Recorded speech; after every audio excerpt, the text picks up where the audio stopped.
اس نے پوچھا یہ جنت کیسی ہوتی ہے، اس کی تعریف اور خوبی بتاؤ۔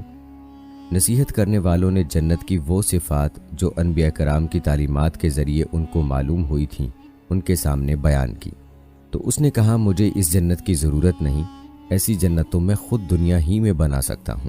چنانچہ اس نے اپنے افسروں میں سے 100 معتبر افراد کو بلایا، ہر ایک کو 1000 آدمیوں پر مقرر کیا اور تعمیر کے سلسلے میں ان سب کو اپنا نقطہ نظر اور پسند سمجھا دی۔ اس کے بعد پوری دنیا میں اس کام کے ماہرین کو عدن بھجوانے کا حکم دیا۔ علاوہ ازیں اپنی سلطنت میں سب حکمرانوں کو یہ حکم دیا کہ سونے چاندی کی کانوں سے اینٹیں بنوا کر بھیجیں اور کوہ عدن کے متصل ایک مربع شہر یعنی جنت جو 10 کوس چوڑا اور 10 کوس لمبا ہو بنانے کا حکم دیا۔ اس کی بنیادیں اتنی گہری کھدوائیں کہ پانی کے قریب پہنچا دیں، پھر ان بنیادوں کو سنگ سلیمانی سے بھروا دیا۔ جب بنیادیں بھر کر زمین کے برابر ہو گئیں تو ان پر سونے چاندی کی اینٹوں کی دیواریں چنی گئیں۔ ان دیواروں کی بلندی اس زمانے کے گز کے حساب سے 100 گز مقرر کی گئیں۔ جب سورج نکلتا تو اس کی چمک سے دیواروں پر نگاہ نہیں ٹھہرتی تھی۔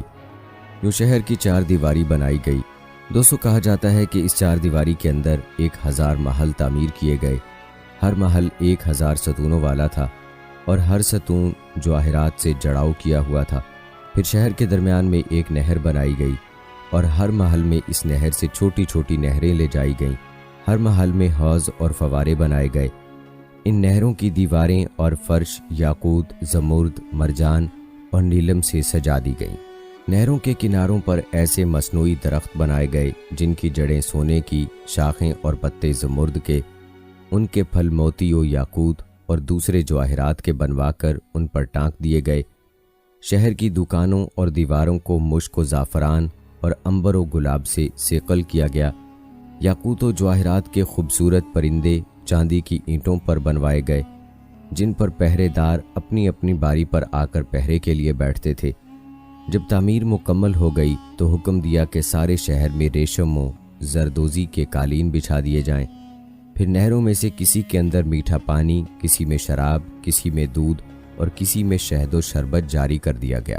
بازاروں اور دکانوں کو کم خواب و زربفت کے پردوں سے آراستہ کر دیا گیا اور ہر پیشہ و ہنر والے کو حکم ہوا کہ اپنے اپنے کاموں میں مشغول ہو جائیں، اور یہ کہ اس شہر کے تمام باسیوں کے لیے ہر وقت ہر نو قسم کے پھل میوے پہنچایا کریں۔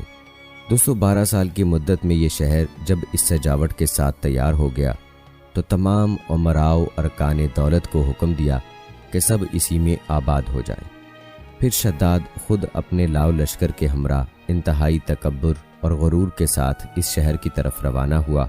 بعض علماء و مصلحین کو بھی ساتھ لیا اور راستے بھر ان سے ٹھٹھا و تمسخر کرتے ہوئے ان سے کہتا رہا، ایسی جنت کے لیے تم مجھے کسی اور کے آگے جھکنے اور ذلیل ہونے کا کہہ رہے تھے۔ میری قدرت و دولت تم نے دیکھ لی۔ جب قریب پہنچا تو تمام شہر والے اس کے استقبال کے لیے شہر کے دروازے کے باہر آ گئے اور اس پر زر و جواہر نچھاور کرنے لگے۔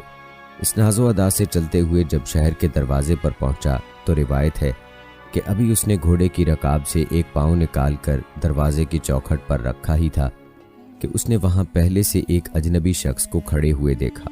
اس نے پوچھا تو کون ہے؟ اس نے کہا میں ملک الموت ہوں۔ پوچھا کیوں آئے ہو؟ اس نے کہا تیری جان لینے۔ شداد نے کہا مجھ کو اتنی مہلت دے کہ میں اپنی بنائی ہوئی جنت کو دیکھ لوں۔ جواب ملا مجھ کو حکم نہیں۔ کہا چلو اس قدر ہی فرصت دے دو کہ گھوڑے پر سے اتر آؤں۔ جواب ملا اس کی بھی اجازت نہیں۔ دوستو کہتے ہیں ابھی شداد کا ایک پاؤں رکاب میں اور دوسرا چوکھٹ پر ہی تھا کہ ملک الموت نے اس کی روح قبض کر لی۔ روایات بتاتی ہیں کہ اس کے بعد حضرت جبرائیل علیہ السلام نے بڑے زور سے ایک ہولناک چیخ ماری کہ اسی وقت تمام شہر مائے اپنی عالیشان سجاوٹوں کی ایسا زمین میں سمایا کہ اس کا نام و نشان تک باقی نہ رہا۔ قرآن پاک میں اس کا ذکر اس طرح سے ہوا ہے، وہ جو ارم تھے بڑے ستونوں والے اور شہر سے اس کی مانند کوئی شہر شاندار نہ تھا۔ دوستو یاد رہے کہ شداد اور اس کی جنت کا انجام معتبر تفاسیر میں لکھا ہے کہ بادشاہ اور اس کے لشکر کے ہلاک ہو جانے کے بعد وہ شہر بھی لوگوں کی نگاہوں سے اوجھل کر دیا گیا، مگر کبھی کبھی رات کے وقت عدن اور اس کے ارد گرد کے لوگوں کو اس کی کچھ روشنی اور جھلک نظر آ جاتی ہے۔ یہ روشنی اس شہر کی دیواروں کی ہے